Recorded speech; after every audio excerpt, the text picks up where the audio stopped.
This podcast is sponsored by nobody. Hey dudes, welcome to Splat from the Past, the only 80s themed horror and sci-fi show where things can get totally radical. Now today is a very special episode of Splat from the Past. I will be talking to an amazing, courageous, awesome woman. I will be talking to Cheryl Sparks. Her married name is Powell, Cheryl Sparks Powell. She was one of the amputees who played a drone in the 1972 Douglas Trumbull / Bruce Dern sci-fi classic, very underrated, Silent Running. And she replaced the first guy who had played Huey, the drone, the orange drone. And it's going to be a great talk today. Her manager, Tom Seiler, contacted me after I had written on her Facebook wall, and he's going to be accompanying her today. And it's going to be an interesting, inspiring chat, I think, because anybody who goes through life with any disability, especially amputation, it's just so commendable and just so wonderful, because it doesn't become a disability after a while. It becomes a gift. Just like the gift I have right now of, having diabetes. And, of course, all the other disabilities I've had that ultimately became gifts. Disability is a gift. It's nothing more, nothing less than that. Also, too, I wanted to address this. It's summertime. A lot of people are busy. COVID is still running wild. A lot of crazy things are happening. I'm having trouble getting guest book like I did back in January and February. I mean, from March, April, May, June, and the first week of July, it was fantastic. I was getting lots of people consistently. Right now, it's a little tough, but I will persevere. I do have some great guests coming up next week. If it wasn't for the fact that so many of my favorite guests from the past have written books, I would be bored. So I'm very grateful to that. So I've got some great guests, first-timers and returning, who are promoting books coming on pretty soon, July and August. So yeah, here is my interview with Cheryl Sparks. Hello. Hey Cheryl, welcome to the show. How are you today? Hi, Tom. Thank you very much. I'm doing great. How are you? I am just fantastic. This is such a great honor. Thank you for taking the time today. Oh, I'm excited. I've never done this before. Oh, it's a crime that you haven't done it before, but I'm honored that I'm your first. And I think... Thank you. Yes. And I think Tom, who's there as well. Thank you so much, Tom. Is Tom there? Yeah. Tom? The other Tom there? Yeah. Oh, I thought he was accompanying you. No. I was asking you if the other Tom was there. Oh no, I'm the only Tom here. Okay. So anyway, this is gonna be fun. I'm excited to do this. And yes. Tom, he knows more about the movie making, but he's my backup guy. I tell you, always. It's awesome. So going back in time, you of course have bravely gone through life with amputation. Were you born that way, or was there a traumatic incident or a condition that transpired it? My mother was given a shot because she had morning sickness with me, and it was thalidomide, and it deformed my legs. So I had they were short in the legs, and I had feet on each leg that were amputated when I was 2 years old.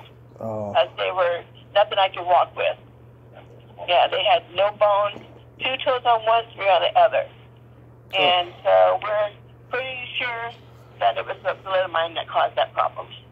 Oh my God.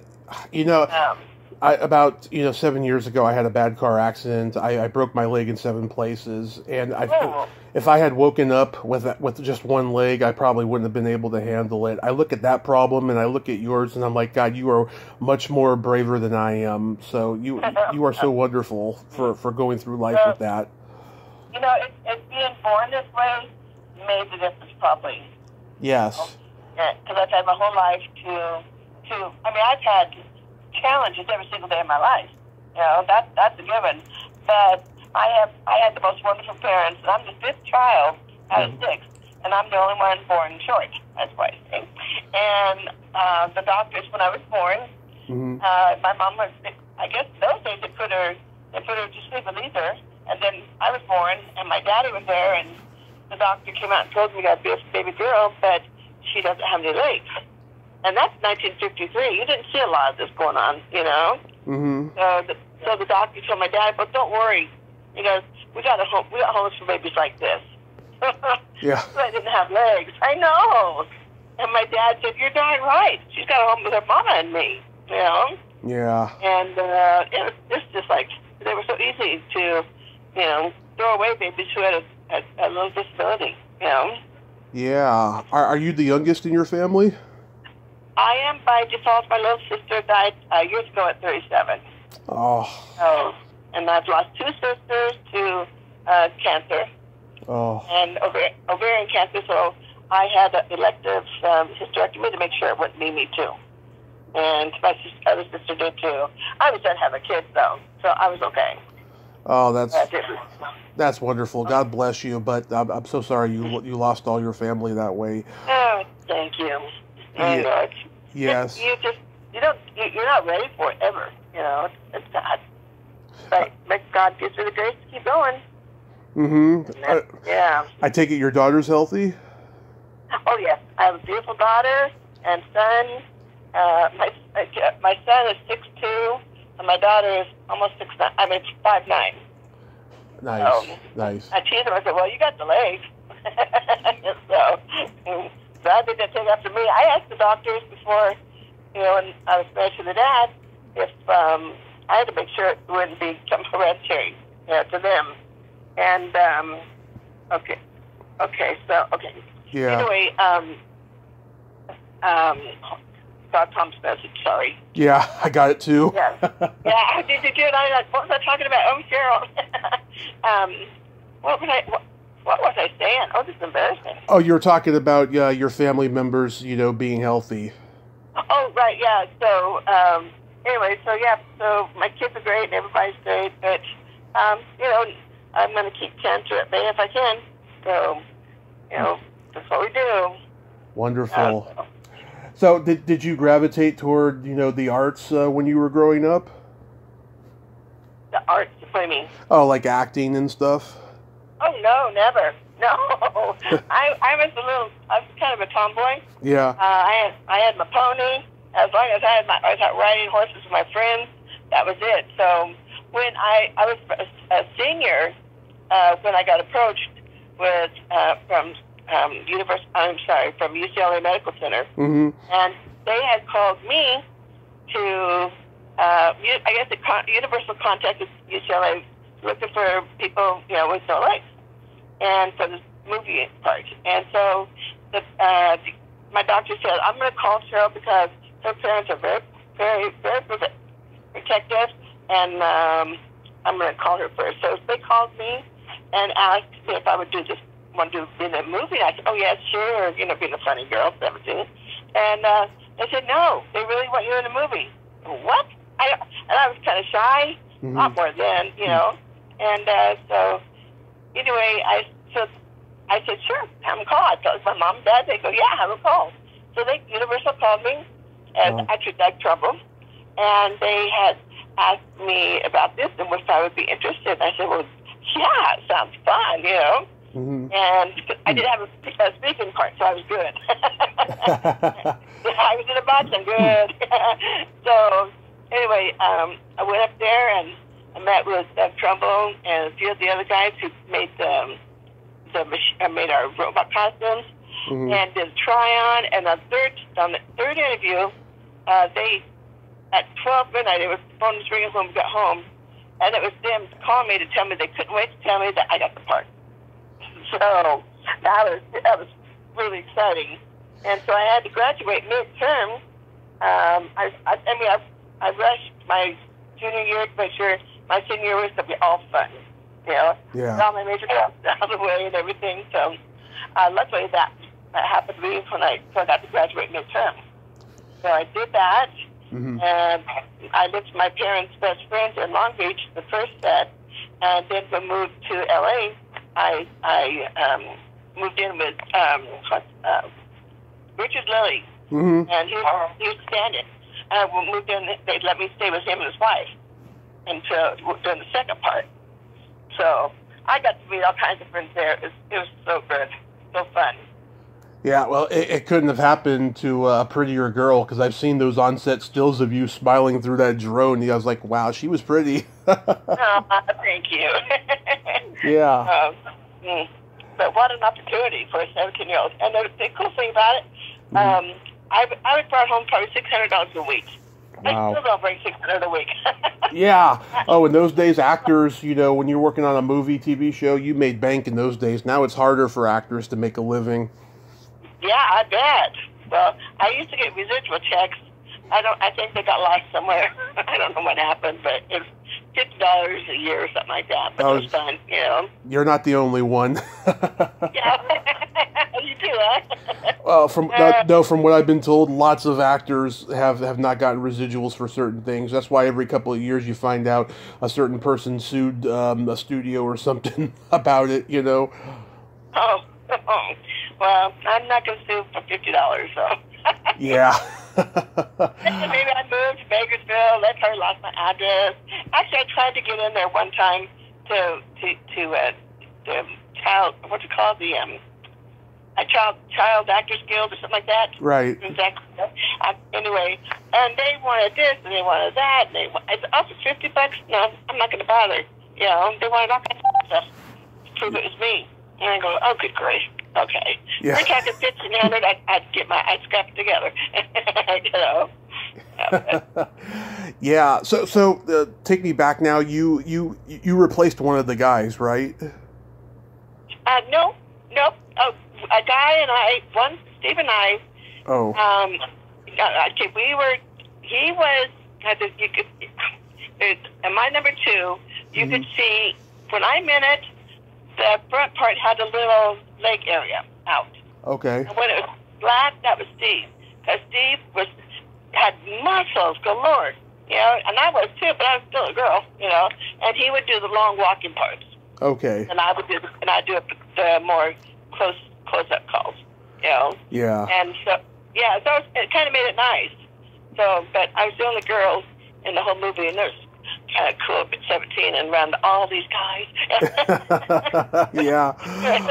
It was fun. Yeah. Yeah. Okay. I was reading off the internet, and you know the internet, you know, is never accurate. So I apologize in my intro for suggesting that. So. No, it's okay. Yeah, that's just the way it was. You know. What did you think of the script? I loved it. I had the whole script, and I sold it 2 years ago. Oh yeah.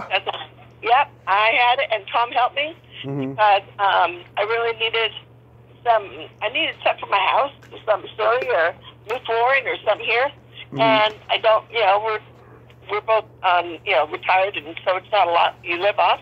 But I said, well, I know that I can sell, and it went all the way to Europe, and it sold. And so Tom took care of all that for me, and so he took copies of the script. I said, heck yeah, do it, you know. And so, but I kept it for all those years. But it was really fun. I guess I was supposed to be the number 1, Huey number 1, but I guess I think Bruce kept getting it mixed up, so they changed it. Moved to Bruce, you know. Yeah. And you had a very interesting combo of Michael Cimino, Stephen Bochco, and this guy Derek Washburn, who I'm not too familiar with. They penned the script, and they are like, you know, 3 different personalities. Stephen, of course, went on to become a huge TV producer and writer, and Michael Cimino, you know, did The Deer Hunter. It's very interesting that they made this G-rated, you know, eco-friendly sci-fi film. That is, yeah. I never knew what happened to him after the movie, you know. And I always wondered. I got to see one of the guys who made the costume. That's what I need Tom. I don't know his name. But we went to a thing about 12 years ago in L.A. part area, Burbank. Anyway, we were on. It was me and Doug Trumbull, and someone else. I think was there. And anyway, we were on the stage, and we got to see the movie. They put it in. Oh, come on! They did a remake of the movie. Better, just digital.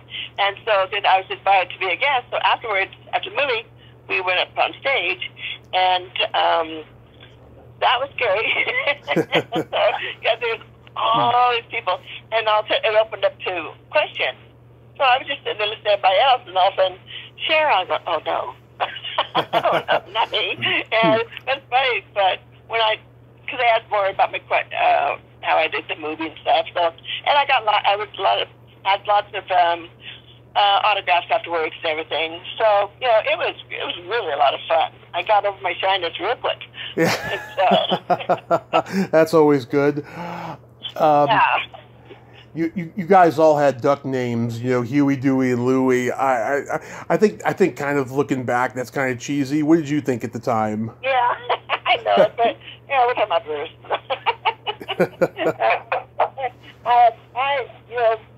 I thought it was funny. I think he was trying to come up with something that rhymed. I have no idea. He never talked about it or anything, so I was just Huey. And now that's kind of my sign on. Certain groups I'm on, Huey too. They all know who I am now. Yeah. And but I guess we're done. Were you? 1, 2, and 3. Yeah. Were you a Sci-Fi fan? No. No, not really. I mean, I like Star Trek, stuff like that. But I wasn't really a sci-fi fan at all. I like it now. Yeah. My husband likes a lot of that stuff, so. But wasn't listening before. Cheryl, your voice is getting low. Uh-oh. Okay. Yeah, better? Is that better? Yeah, that's better. Okay. Maybe I'm having that. Okay. I'm trying to hold my phone up where it's... Yeah, because right. back in the 40s and 50s, sci-fi was kind of schlocky with Flash Gordon and Buck Rogers, but then by this time it was starting to progress and become a little bit more accepted into Hollywood. You had Star Trek and Planet of the Apes and 2001: Space Odyssey, which Douglas Trumbull did the effects for and did them very well. How great was he to work with? Oh, Doug Trumbull was an absolute doll.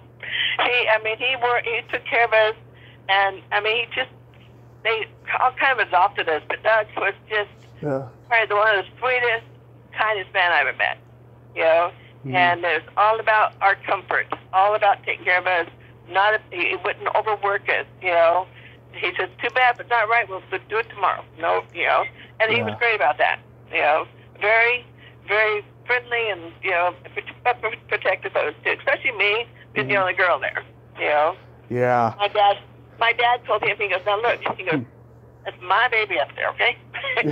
You take care of my girl. I mean it, because my dad, I didn't believe he would really let me do this, Yeah. But he did. And because it's such a unique experience, so Doug took that to heart, I think, and he did. He took excellent care of his girl.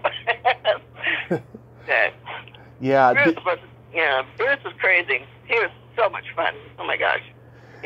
Yeah. Did it show though that Douglas Trumbull didn't have that much experience in directing? I guess it's pretty new then. I never really talked business with him that way. But according to what's said about him, I know he had like $1 million budget or something like this to do on this whole film. And but when we got to do the first scenes we were at the USS Valley Forge in Long Beach. It was the old flight ship. So they were going to scrap it. So they said, you can do anything you want with it. We don't care. Mm-hmm. And so they made it look just like a spaceship on the movie. So they did a great job. But it was fun to kind of explore it too. Yeah. Did you stay in touch with him before his passing recently? No, I did not. No. Unfortunately. And I was so sad. I know Tom and I were talking about, because this year's the 50th anniversary, Mm-hmm. Silent Running. And he goes, wouldn't it just be awesome if we get Doug here and or Bruce? And I said, yeah, it'd be wonderful, Yeah. for the Comic-Con. But, when Doug passed away, that was so sad. I sent an email to his wife and explained how much he meant to me and, during the movie and stuff. So, but it was just really sad. Yeah, that is pretty sad. I mean, after he had that horrible experience with Brainstorm, he just decided to stick to designing theme parks, But I think he was just as good as George Lucas. I mean, I think he certainly could have gone in that direction if he wanted to. Yeah. Yeah, because I know they had to because we were the first drones, the live drones. Mm-hmm. And that's why in the beginning of the movie, you never see our names until the very end. Yeah. And then it says the drones were, and then they had a list of our names there. And being that was the case, what was the next one they did, the sci-fi, R2-D2, that one. Oh, yeah. C-3PO and R2-D2, yeah. Yeah, and I guess they had to call and get permission from, Doug to do this, because they were doing another type of drone, but that's where, again, Tom knows all that. But because we were the first, it was pretty, it's very exciting. We were lucky to have that. Yeah. Now, Bruce Dern, he was coming off of They Shoot Horses, Don't They? And I don't think he had done The Cowboys yet. But this was, he was primarily a supporting actor who played a lot of deadly and crazy characters.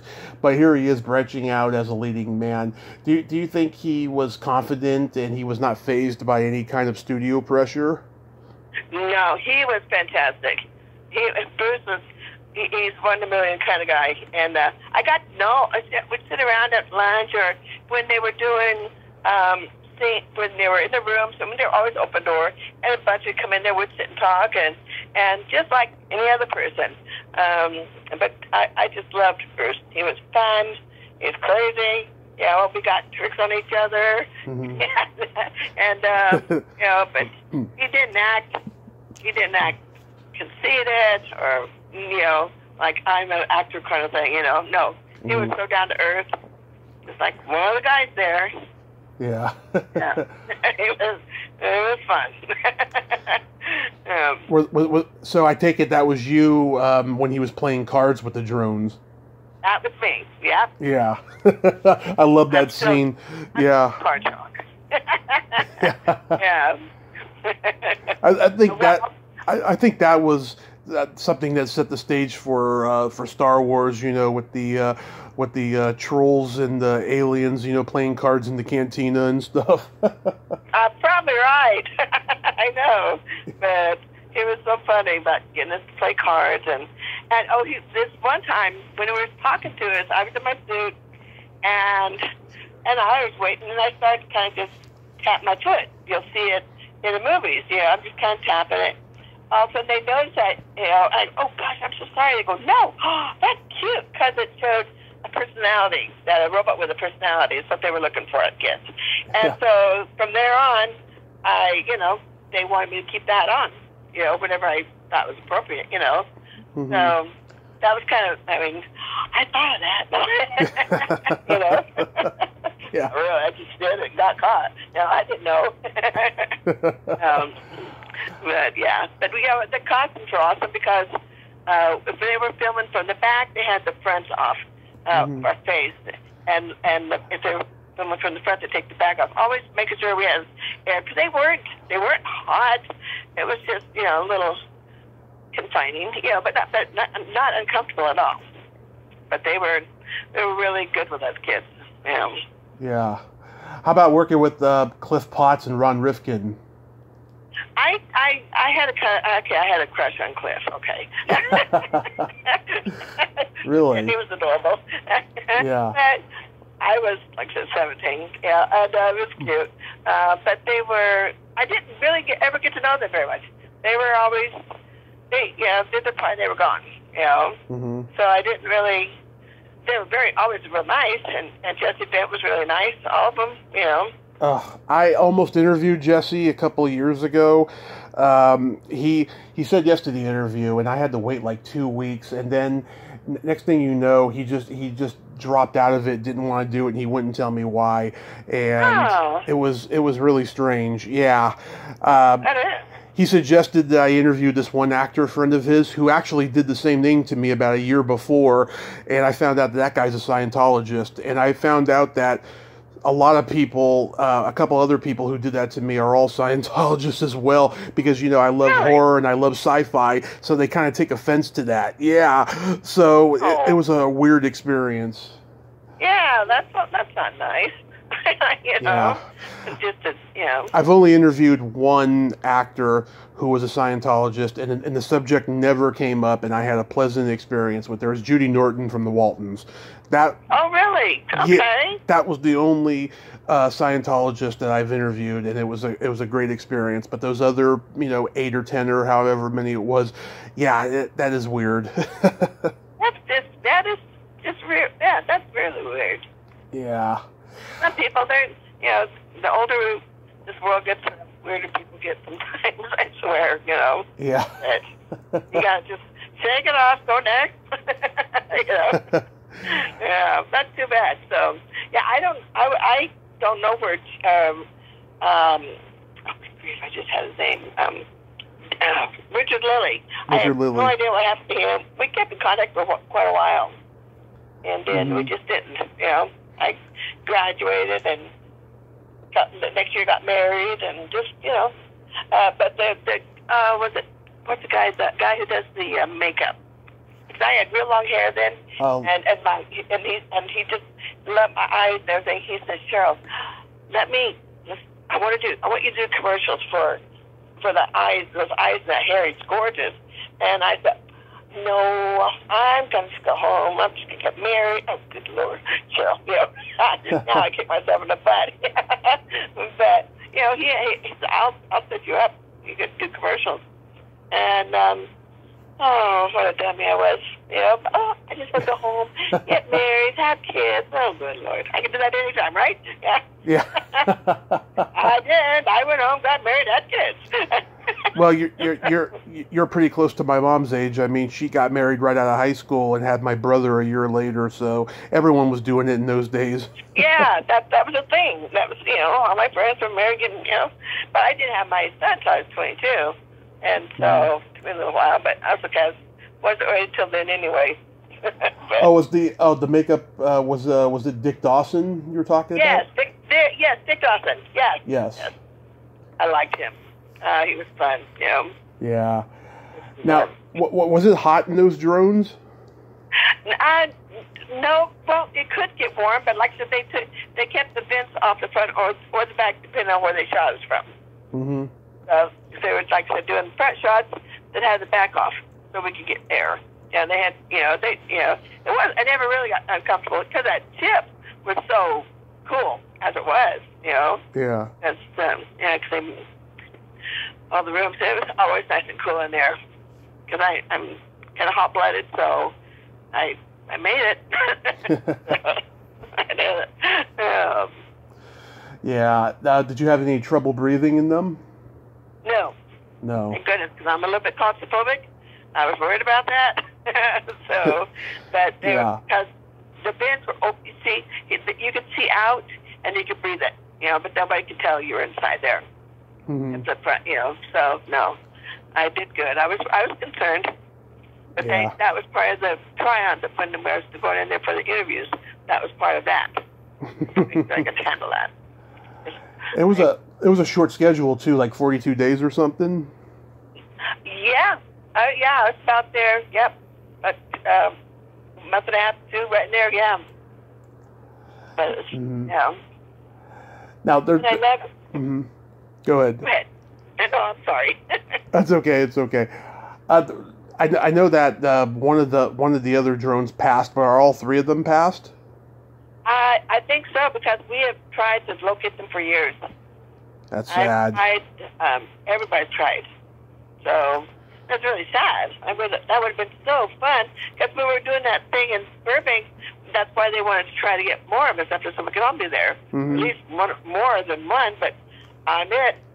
As far as we know, and I've, someone would come on once in a while and say, "Oh, I knew so-and-so, yeah, he passed away," and okay, then some, on top of the sci-fi stuff, I'm on there, and they'll just see me up there, and they're, "Oh, I had a friend who was in that running," and I go, "Oh, who?" And they tell me, "Oh, he passed." Thank you. But sadly enough, so I'm it. I guess I'm a little diehard here. Yeah, I was so blessed to find you because, after that experience with Jesse, there was like nobody left because it was a small cast, and the internet and podcasts and the convention scene, they've really brought people together who haven't seen each other in years, and I've brought a lot of people together that hadn't seen each other in years, That's neat. Yeah, I wish I could find those other guys and bring you all together because, it's wonderful to get everybody back, because you got the internet now because you didn't have it back then. Right. And the big thing about Steve, who played Huey also, Mm-hmm. was he lost his legs in a train accident. Oh. Jumped the train and didn't make it. But he was so much fun. And he was the only other double amputee I knew I'd ever hung around with. I didn't know anybody else with no legs, ever. And so him and I would do races because he was 16, I was 17. We'd race and just do kid stuff like I would have done with other people, Yeah. That was the first experience I ever got to do that with, and we were just good buddies. Oh. And Mark, I think Mark was the oldest. Mm-hmm. Anyway, we went. He took me driving a couple times. We were not days, friends. He goes, "Hey, I live up here too." I'd love to. So we'd get to go to the drive-in movie a couple times. Did that. Mm-hmm. But we lost contact too. Yeah. I got back to Ojai and my busy little life there. I guess I don't know. Like I said, there wasn't internet to keep going, and After the movie was over, did you attend the premiere? Yes, I did. I did. Yeah, and my parents came with me, and my boyfriend and his mom and dad at that time came with me, and it was fun. It was really cool to be there. Yeah, but I did see nobody else in the movie there. I thought, oh, maybe we'll all be there. We had a party, at the in the hangar. Yeah. After we were done, and they had a big old party for us all. And so I don't think any of the drones came to that either. Huh. They didn't. But I got to see, Richard Lilly, and if you ever find that guy, he and his wife were so good to me. I just love being, kind of like a daughter over there. I kind of looked him up and I don't know where he's at. But so I had, that was a really fun highlight. So we get to go to work together, and my mom and his wife be there. We'd have dinner, it's just like being part of the family. It was fun. Yeah, it's interesting they didn't show that. That's really interesting. But then again, sci-fi wasn't quite what it became, but it was starting to. Right. It's on its way. It was on its way, and we helped it. Yeah. Yeah. Now, I don't know the exact box office results, but this movie didn't go through the roof, and I'm sure a lot of that has to do with The Godfather and What's Up, Doc coming out like the same month. Yeah. Yeah, it wasn't a big hit. And now it's a bigger hit than it ever was. Yeah. It's crazy now. But it just didn't make it. It was ahead of its time, probably. Mm-hmm. But I loved it because of that, and that was unique. Light years ahead of its time. Yeah, it was. It really was. And, but I think Doug did a tremendous job, and, and I loved the actors. Everybody was just what an experience for a 17-year-old, really, Yeah. It's absolutely priceless. You mentioned... I got married and had kids. There I went. You mentioned before, you didn't roll through with those commercials, but you didn't get any other offers? No. I kind of went home and disappeared from everything, I guess, because no one tried to call me after that or about it, anything. So I guess they believed my no. Could have tried a little harder. Darn stubborn kid here. Yeah. When did you become aware that Silent Running had gotten to be a cult success? Oh, probably when I met up with Tom, and we we became friends. Oh, I cried about 4 years ago. Mm-hmm. I'm not even sure. And when we did the Comic-Con. Yeah. And and then he showed me things I never even knew about it. And I said, I really was in it.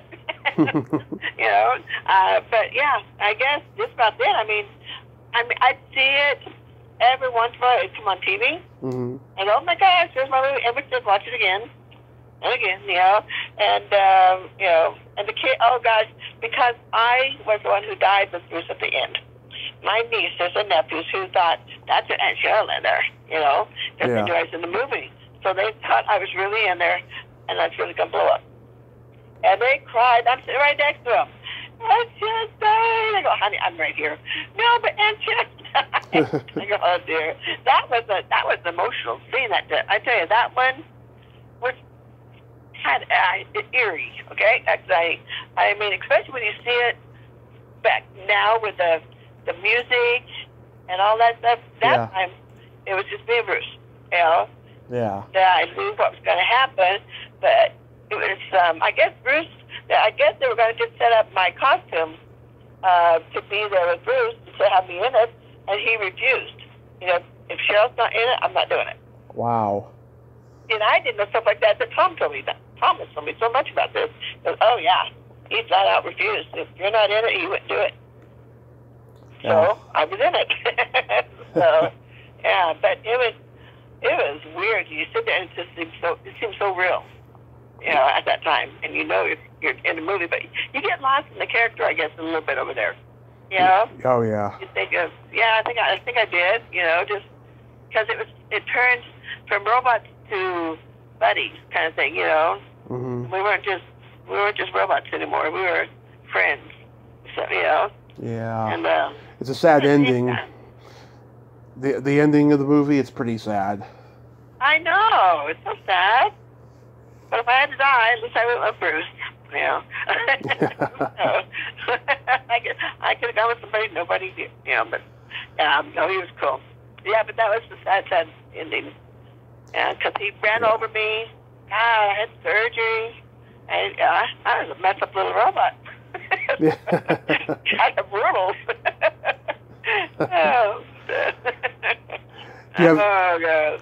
Do you have any upcoming convention appearances? I know a lot of cons are starting to open up again. The what is? The Comic Cons. Oh yes, yeah. I don't know. It's up to Tom. Mm-hmm. That's his baby. I would never go without him really, because he's awesome. He's got the pictures. He's so good to me. And he's still, I sell my autograph over there, sign it, and, pictures and whatnot. And it helps make a little money. And it's right about before Christmas, so it helps, for Christmas. I got such a big family. Yeah. He always knows that. And he always, it's just so sweet, Yeah. And so I know he's going through some stuff right now, so I don't know if he'll be able to go this year or not. I'll leave it up to him. What's the craziest thing anybody's ever asked you to sign? Oh, it's this big poster. Oh, it's yeah. a big poster. And they asked me to sign, and I go, where? That was just, it was huge. And I picked a spot, and I always put to and Love Cheryl, or Huey too. I do both. Love Cheryl Sparks, and then Princess Huey too. Yeah, but that was it. That was the biggest thing. And, I felt really privileged. I go, wow, I've never did something like this. Yeah, but that's it. Nope. Yeah, took a lot of pictures, and the pictures we saw Comic-Con. Yeah. Is by tens, you know. Yeah. And then, so we made friends in there. So when we go, we met a bunch of people, and then a couple of years ago, Dee Wallace was there, and I absolutely loved her. Yeah. Dee's been on here. Dee's been on here 4 times. I've met her at least 3 times at conventions, and she sent me a Christmas card one year. She is just a wonderful, wonderful lady. I love Dee Wallace. I did too. She was sitting next to us. I came over. I said, "I'm so excited! I get to meet you." Yeah. Because nobody recognized me. Yeah. That's been my costume, but I don't have it. But no, she was so sweet. Just give me a big old hug, and we spent the whole weekend we were together and talking off and on, and went over and give me a big hug, bye, and everything. It was so sweet, you know. Yeah, she's got a wonderful potty mouth given the right circumstances. Oh, does she really? Oh yes. Oh, it's hilarious to hear the mother in E.T. say the F word. I'm sad.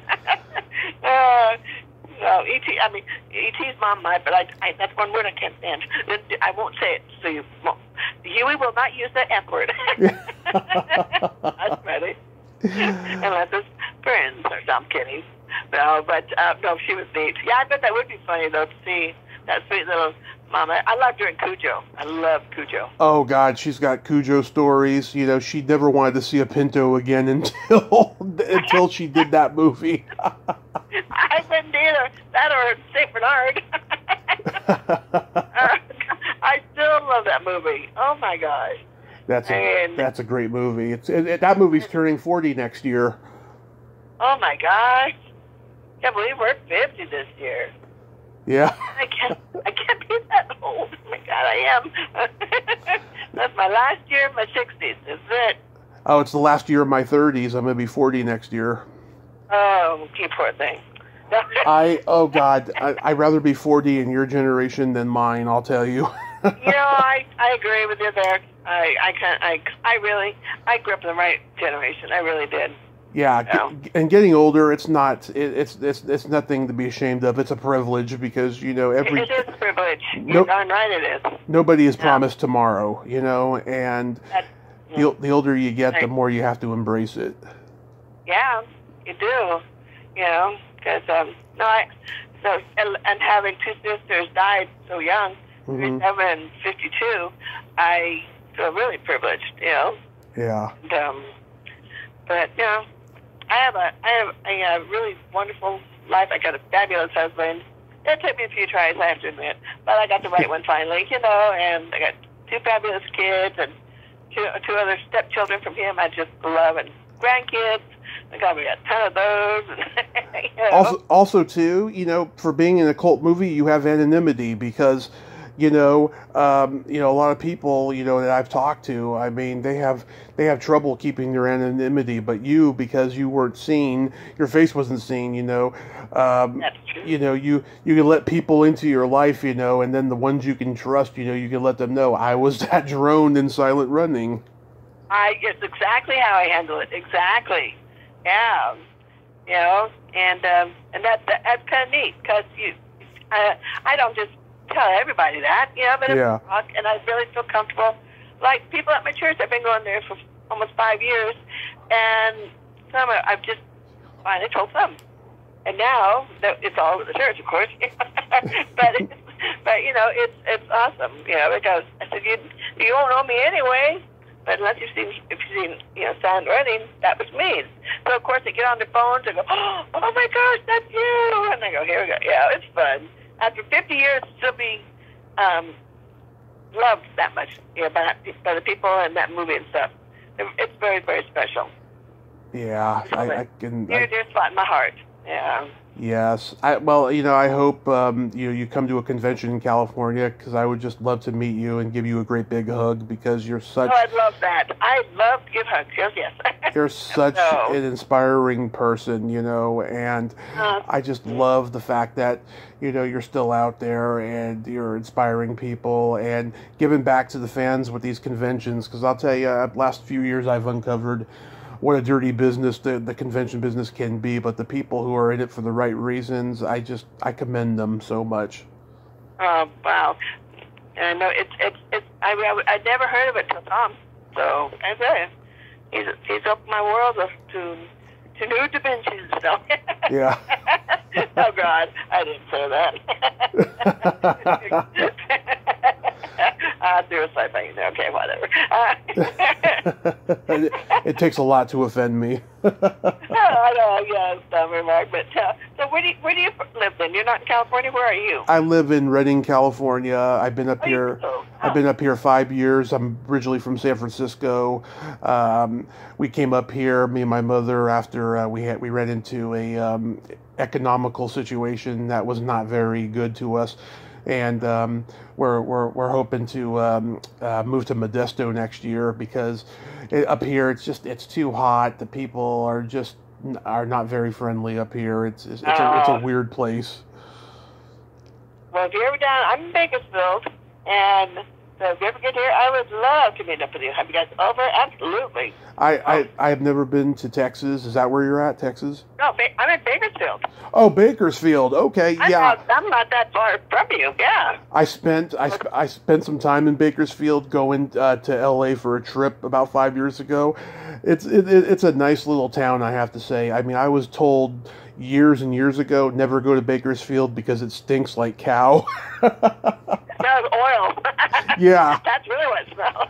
Yeah. Yeah, but I liked it. I thought it was a nice, quaint little town, But it's getting bigger as well. But I absolutely love it. My husband and I have a mobile home out here over the senior park, for crying out loud. Oh my gosh!